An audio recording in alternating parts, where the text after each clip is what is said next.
NEET પરીક્ષામાં થયેલી ગેરરીતિઓ અને વિદ્યાર્થીઓના ભવિષ્ય સાથે થયેલા અન્યાયના મુદ્દે કોંગ્રેસે દેશવ્યાપી અભિયાન શરૂ કર્યું છે।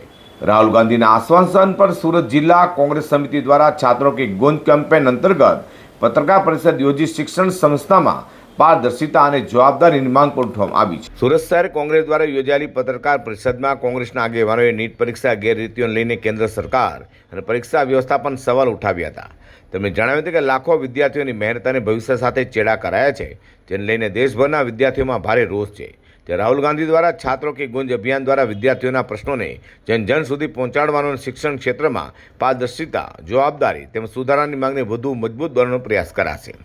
કોંગ્રેસે વિદ્યાર્થીઓના હિતમાં નિષ્પક્ષ તપાસ અને જવાબદારો સામે કડક કાર્યવાહી કરવાની માંગ પણ કરી હતી। 2001થી ગુજરાતમાં આ પરિસ્થિતિની શરૂઆત થઈ હતી।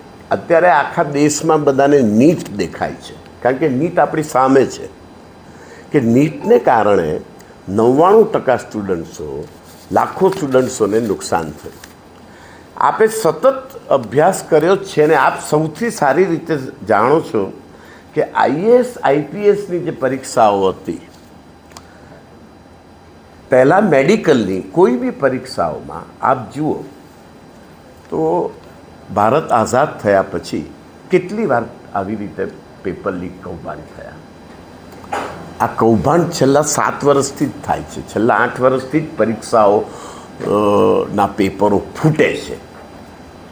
ફૂટવાનું કારણ આર્થિક છે, આર્થિક મળતરની વાત છે। 2% લોકોને આર્થિક લાભ થાય ને 98% લોકોએ પોતે કમોત મરવું પડે। જે રીતે દેશમાં નીટની પરીક્ષા માટે સિચ્યુએશન થઈ છે અને જ્યારથી આ ભારતીય જનતા પાર્ટી અને મોદીની સરકાર ચાલી રહી છે ત્યારથી લગભગ 48 પેપરો લીક થયા છે વિવિધ એક્ઝામોના। અને જે બાળકોની પરિસ્થિતિ થઈ છે 22 લાખ બાળકોની, વ્યક્તિગત ખર્ચો ગણીએ તો એને 5 લાખ રૂપિયા ટ્રેનિંગના, કોચિંગના થાય છે। અને બજેટ દેશનું શિક્ષણનું 1.40 લાખ કરોડ આવે છે, 40 લાખ કરોડ આવે છે અને વિદ્યાર્થીઓ પાસેથી પણ એટલા જ ઉઘરાવે છે।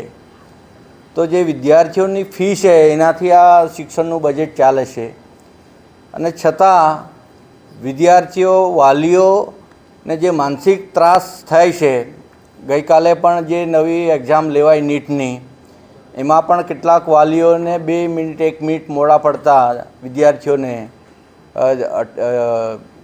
ક્લાસરૂમમાં જતા અટકાવ્યા અને એટેક આવીને તરફડીને એ લોકો બેભાન થયા।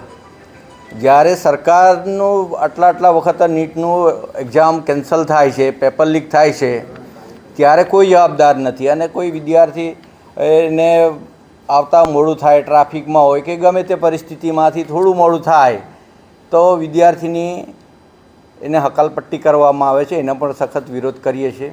નીટ ગેરરીતિઓ સામે કોંગ્રેસનું છાત્રો की गूंज અભિયાનની સુરતમાં શરૂઆત થઈ છે, જેનાથી વિદ્યાર્થીઓનો હક, પારદર્શિતા અને શિક્ષણમાં સુધારાની માંગ સાથે કોંગ્રેસ મેદાન આવ્યું છે।